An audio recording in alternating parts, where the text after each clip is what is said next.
I hope you guys had a fun Easter break.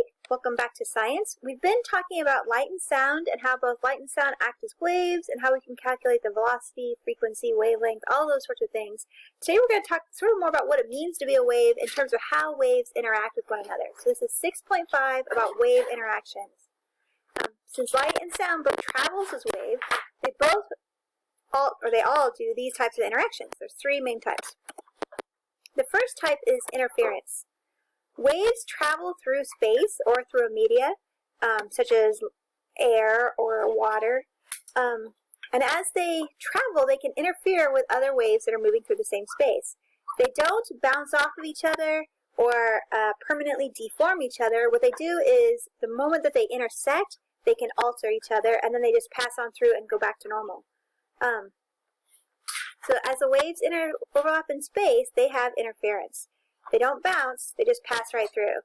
They do have to be very similar in wavelengths. For example, like the radio waves around us don't interfere with our Wi-Fi systems, but another Wi-Fi system could cause interference. Or if you have like two radio-controlled cars, they can interfere with each other that way.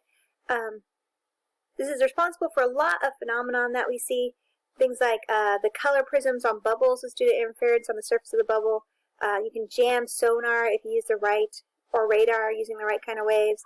Lots of other phenomenon like that. And this interference breaks down into two different categories, two different types. Constructive interference occurs when you end up with an increased amplitude. You can think of this as like the brightness of the light or the loudness of the sound, but either way it's ramping it up. If the waves are both moving in the same direction, so the two crests overlap or two troughs, the combined wave ends up with the sum of the two waves. And this can occur whether they're both positive direction, like in this example over here, or if they're both under the line and are negative, you can still end up with amplification. One of the ways that this plays out is with a phenomenon called a whispering hall. There's a way to design a hallway such that if two people stand at one end, even if they're talking really quietly to one another, you can still hear them clearly at the far end. Because the sound waves are overlapping each other and amplifying the sound and making even very small whispers turn out to be very loud. You can also have destructive interference.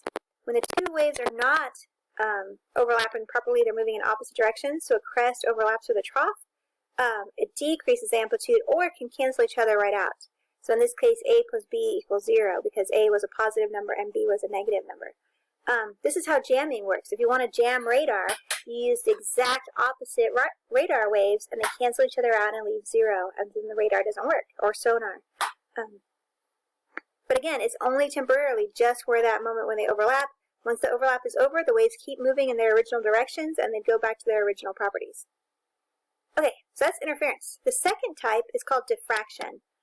Diffraction is what happens when the waves pass through very small openings, like slits or slots, or around very small objects. It ends up spreading the waves.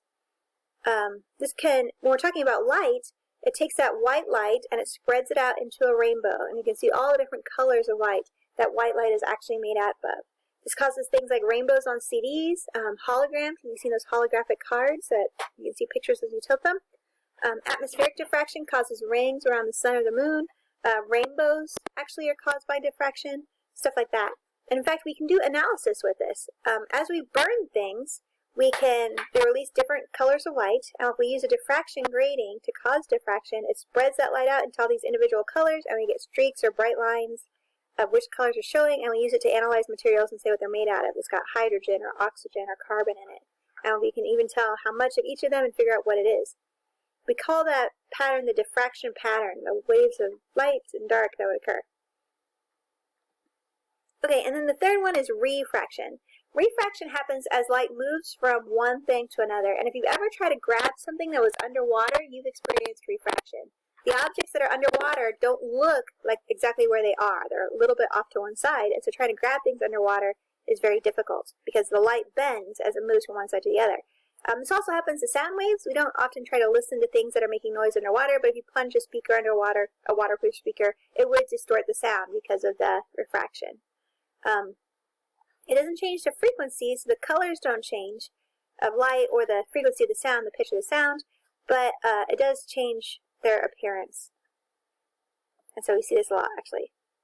Okay, So those are our three main ones about the categories of waves. And like I said, this applies to both sound waves and light waves, which is why I put it here after we talked about light and sound.